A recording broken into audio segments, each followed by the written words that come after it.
On Times Now Super Prime Time. Aarti Jaira joins the debate. Gaurav Bhatia joins the debate. Pawan Verma is taking on Piyush Goyal. They are both in the studio tonight. Randeep Surjewala stays back. So, Piyush, this is an interesting strategy because Narendra Modi got his facts wrong so many times, repeatedly, again and again. And this was debated and questioned. So, Narendra Modi wants to do a counter here by saying that Sonia Gandhi should get her homework. It seems to be an attempt clearly at trying to get on the aggressive after being put on the defensive. No, but Arnab, Narendra Modi never went wrong on his facts.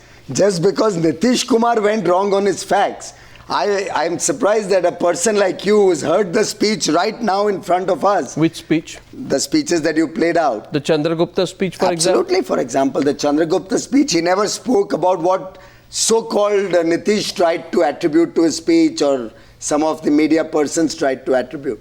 So I think you guys should better check really? the facts So all the references which have happened, I mean, I will go into the economic part of it, but all the references which have happened at the Hunka rally about Takshila, about Alexander, about Chandragupta Maurya, well, then all of these references all of them were absolutely factually based on So I'll get a quick response. So when he talked about Gyan Yog, about Gyan Yog, now, when you talk about education, you talk about Oxbridge, don't you? Arnab. Or if you talk about education in America, you talk of Harvard and Stanford. I just want to say... All I know is that... All I know is that Chandragupta Maurya founded the Maurya dynasty in 322 BC. I thought Narendra Modi referred to him. No, but how can you attribute words to him, Arnab? Precisely what he said. Piyush Goyal would like us to believe otherwise. And he will also like us to believe that Alexandra lost in Bihar. Well, that was a poetry he recited, and don't mind, one day he might also say Bihar is in Afghanistan. No, just what I want to compliment you for the courage, the loyalty and the commitment you have shown. You can't really understand the level of lack of geography, history that he has, and that the BJP leaders are going to twist. We are starting therefore 1 minute. Gentlemen, ladies and gentlemen, I agree. 1 second. We divide this debate into two parts since you began with the historical references. The first part we'll spend some time on the historical references only because Piyush Goyal sitting next to me put the ball back in the media court and said the media and all of Modi's rivals got it wrong. Yes, Pawan Verma, you can respond to it. All I want to say to Piyush is that it shows great courage on his part. Courage. To give this kind of interpretational ingenuity to what the nation heard and the context in which it has made. You have to bend over backwards to reinterpret it, and I admire the attempt. But I'm afraid it's inaccurate. I don't know, but people have a hunchback, but I don't have a hunchback. I'm straight. And I'm going by the verbatim reports in front of me. अगर ज्ञान युग की बात करें तो नालंदा और तक्षशिला का स्मरण होता है. I think that's a statement we all make when we are discussing education. Next sentence. What is the next sentence? When we are talking of education, he's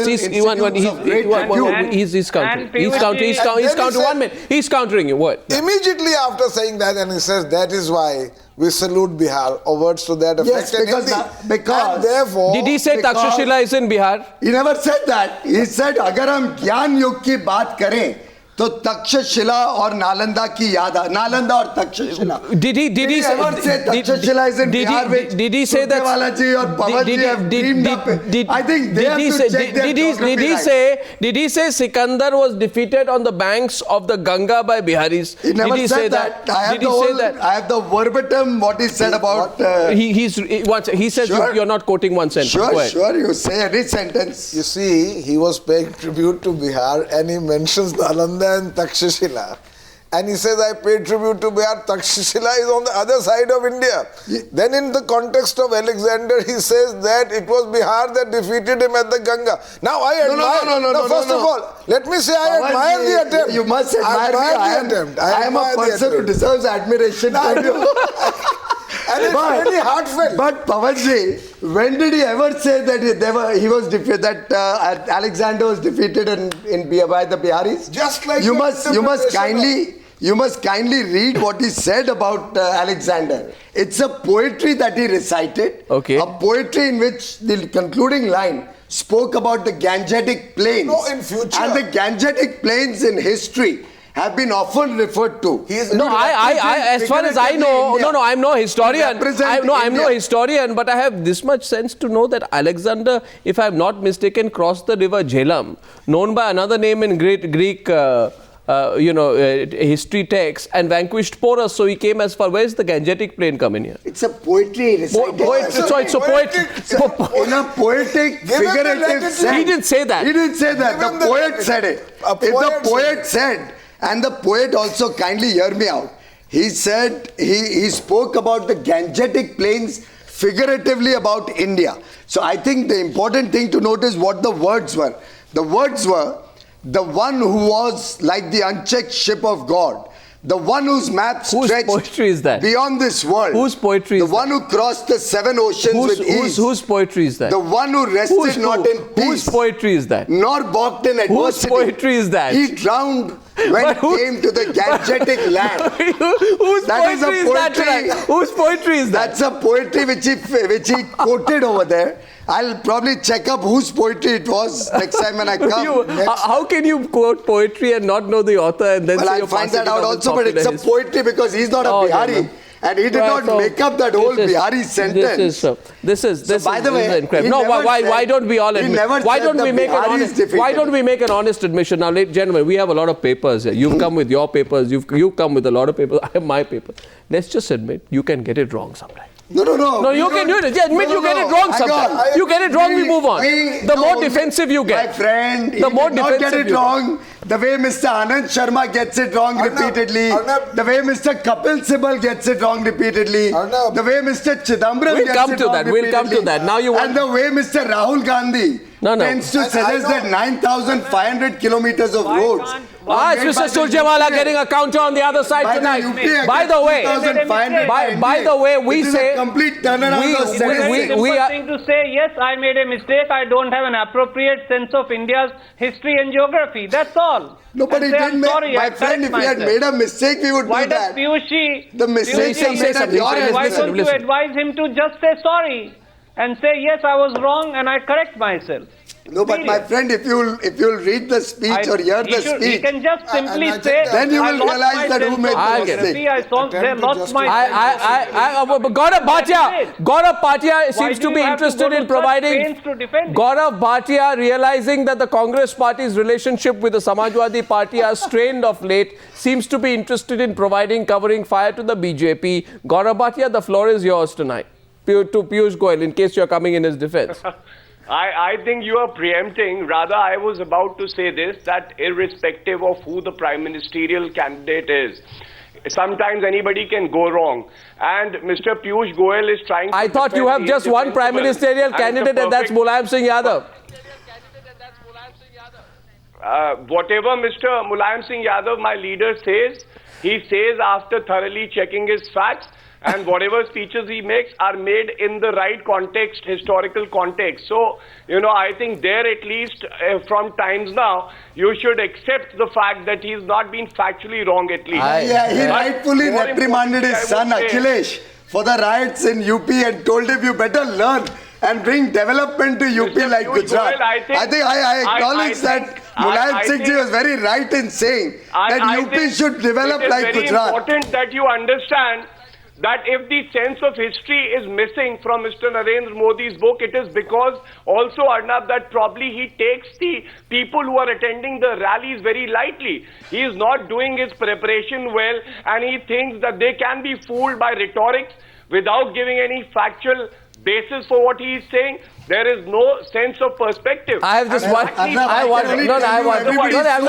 not getting it. Everybody's so unnerved with the lakhs of people coming to attend Modi's rally that the unnerve is palpable on their faces. You will appreciate that he understands some... 1 minute. I want to go to basic Hindustani. One minute. Serious point being made here by the studio. It's not that serious, but it's very relevant. There's a very beautiful couplet in Hindustani, and you both understand it. Wait. There's a 1 minute. 1 minute. Because tonight Piyush Goyal says this is not history but poetry being quoted by Mr. Modi. The JDU, whose relationship with Mr. Modi isn't... Modi should quote poetry of which the source is known, and he should know what the poetry really means and whether it is right. But this one is simpler. So not he should tell the audience that this one is simpler. 1 minute. 1 minute. This is, you see, this is 1 minute. Did he do that? One minute. Please.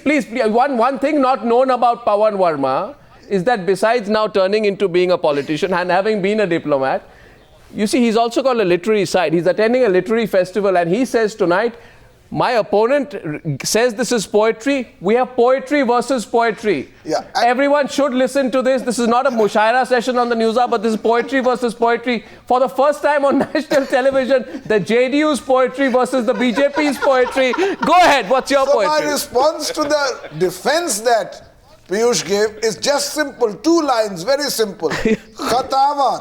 Khatawar means guilty. Khatawar समझेगी दुनिया तुझे बस इतनी भी ज्यादा सफाई ना दे बस इतनी भी ज्यादा सफाई ना दे मुझे लगता है बिहार में जितने लोगों ने वहां पे वो रैली देखी और जो लाखों की संख्या देख के नीतीश जी को तकलीफ हुई उससे खतावार और गिल्टी तो मुझे लगता है नीतीश जी और जेडीयू है उनको चिंता करने की जरूरत है कि जनता उनको खतावार होने की Aarti Jairath, who should get the facts right?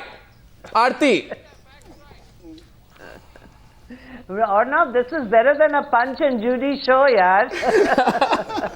I'm getting into the economic part of it next. I have questions for Piyush Goyal. Yeah, go ahead. Yeah, before you get on to the economic part of it, I have 2 questions for Piyush Goyal.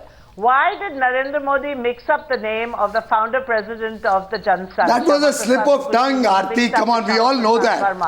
That was a slip of tongue. Number 2, why has the Karnataka unit of the BJP requested that Narendra Modi should not get into historical facts when he's speaking at the rally in Karnataka? That he should just stick to present day stuff.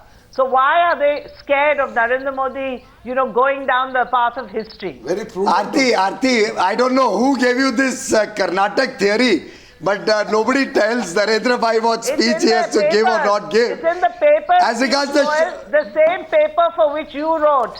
Yeah, but the papers papers wrote what Anand Sharma also said, by the way, which was full of fiction rather than fact. So the same paper wrote Anand Sharma's fiction and called it fact also. So you can't rely on everything that paper says. You should rely to the facts of the planning commission. Your big icon. Why did he get his name? Why did he mix that name up? Well, that's a slip of tongue. I mean, come on, anybody is entitled to a slip of tongue while speaking of Shamach Krishna Verma versus Shamach Prasad Mukherjee. That is that's not a deal breaker. We are discussing historical facts here. Slip on that name. Ladies and gentlemen, you can pull threads on that, Aarti, till the cows come home. This week has also That's not going to add to any. This week has that he has made regarding historical facts. This week, Gaurav Bhatia has also. Once you can just say that he was wrong. Well, nobody admits. But he was not wrong. That's the sad part. He has not admitted he was wrong. Which Indian politician? I just want to say, it's hard to imagine that just a few months back. You can the BJP and JDU were together. Today, even a dozen times, it proves that there is some serious error, sense of history and sense of geography. Now, we move from geography and history to economics. Gentlemen, I have 15 minutes left. And now we focus on economics. History and geography we can go into later. On economics, there has been a fight between Piyush Goyal of the BJP seated next to me and Anand Sharma, Union Commerce Minister. Anand Sharma is not here. Piyush Goyal is very much here. Let's debate the facts. Fact number 1.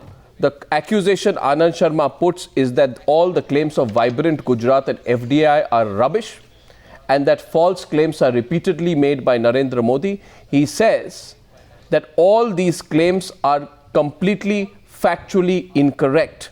While the methodology, Piyush Goyal, of calculating FDI can be questioned, you would not doubt that Anand Sharma is right on facts on FDI. And many people have questioned the Vibrant Gujarat MOUs, that the money doesn't come in. So would you first respond to that before I get the comments? Not at all, Arnab. You have to understand how FDI is calculated. I think I explained it to you earlier also, but for the benefit of your viewers.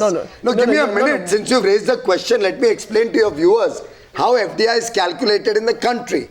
FDI is taken based on the registered why don't you office also- of why a don't you company also say answer and the is first question attributed that to the Arnab asked? state. After Randeep Surjewala, let him complete briefly and after that. Gujarat at all. No, one second. Let him complete and after that, okay? This is a very serious point. You complete your point quickly and then after that. Yeah, go ahead.